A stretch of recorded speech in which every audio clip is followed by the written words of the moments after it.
Bon matin tout le monde et bienvenue dans cette nouvelle vidéo portant sur comment créer, dupliquer, renommer et supprimer des assets et répertoires avec Python.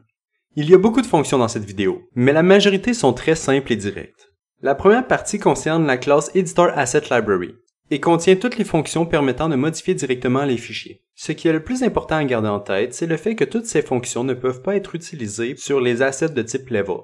Pour les répertoires, il y a les fonctions Make Directory, Duplicate Directory, Delete Directory, Does Directory Exist et finalement Rename Directory. Pour les assets, nous avons les mêmes fonctions, sauf pour la création d'assets, puisque c'est beaucoup plus complexe que de créer un simple répertoire.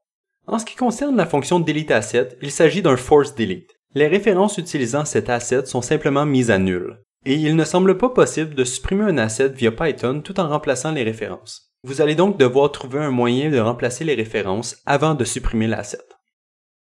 Ensuite, il y a les fonctions avec dialogue qui se trouvent dans la classe AssetToolsHelpers. Ces fonctions n'utilisent pas des paths, mais bien des assets. Il faut donc utiliser la fonction LoadAsset pour les obtenir. Dans le cas de Duplicate Asset, on doit lui passer directement le nom du nouvel asset sans le path, puis son path, ainsi que l'asset d'origine.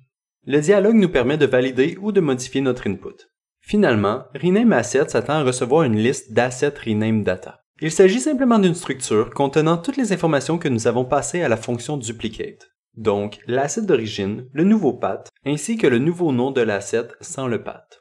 Dans ce cas, le dialogue est seulement présent s'il y a des erreurs durant le process. Voilà, c'était tout pour cette vidéo, je me remets au travail et on se retrouve dans la prochaine.